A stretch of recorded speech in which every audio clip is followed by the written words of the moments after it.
This right now is a message from a veteran. Vote, because we still can.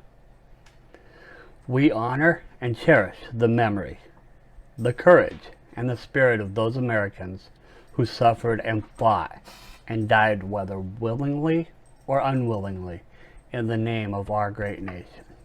On the battlefields, on the cotton fields, on the Great Plains and the river valleys, and those Americans who are today being assaulted, beaten, shot, and murdered by unrepentant and undeniably racist police forces befitting a fascist regime, and those Americans who daily fill our hospitals fighting a novel virus, contagious and deadly. But if we wish to make this claim of honor true, first, we must honor the truth itself. For truth is the only thing that cannot be overcome.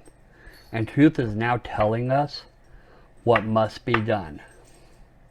Regretfully, in the light of reasonable and sound reflection upon his fluency of falsehoods, his fear of criticism and responsibility, his insistence on taking credit where credit is not due, his deficit of emotion regulation resulting in juvenile displays, personal attacks, and insults on becoming an adult, his incumbency and bid for re-election being void of any plan, agenda, mandate, message, or any ideas, his open threat to decline a peaceful transfer of power should he lose his bid for re-election, his inability to maintain discretion on social media, and his increasingly odious and unstatesmanlike behavior that indicates a pathologically unstable personality, such that President Donald Trump has indisputably forfeited the trust and confidence of those government confreres in his charge that procure sensitive and secret knowledge of matters affecting national security. They cannot in good confidence share with him, their president and commander-in-chief. This situation is unworkable and gives rise to both threats domestic and foreign to the United States. We cannot afford the luxury of being afraid. Our moment, described as an inflection point, has come calling, and in this election year of 2020, we have something to do. Let this be our remedy.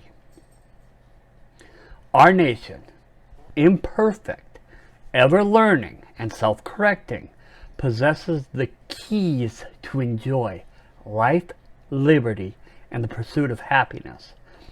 Nevertheless, there comes from time to time challenges to this ideal that require remediation.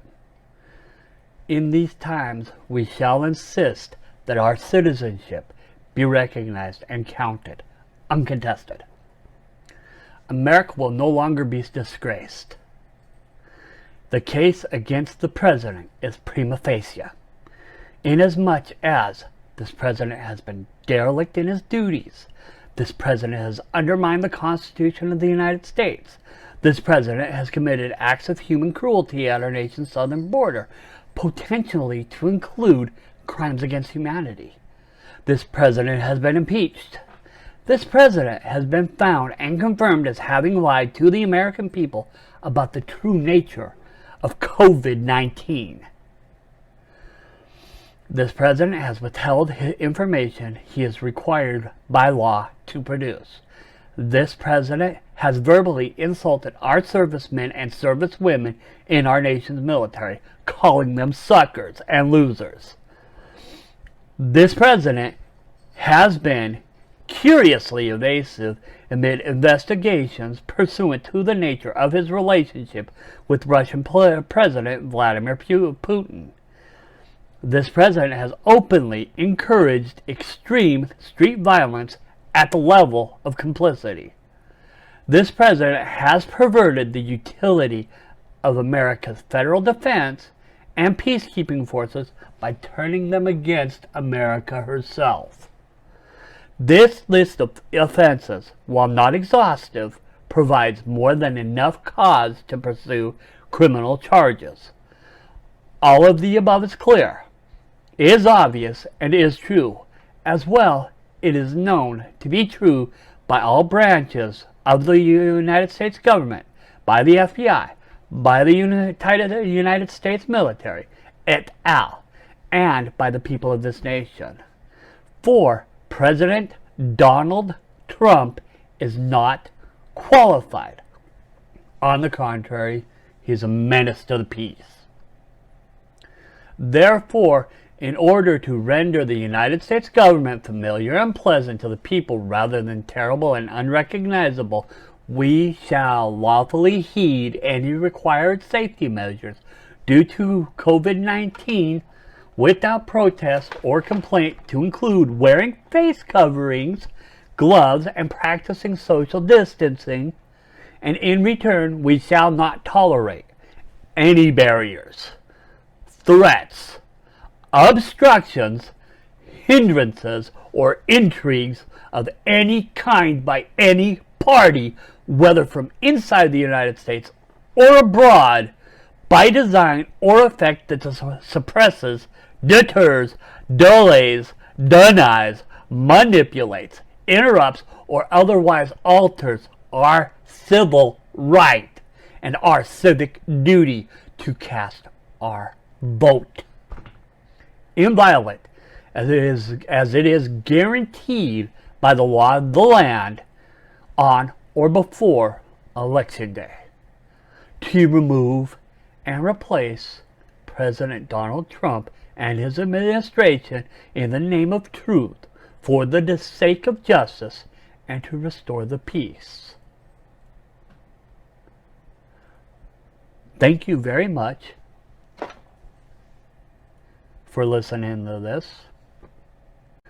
While I know some of you out there will not agree with everything that I have stated in my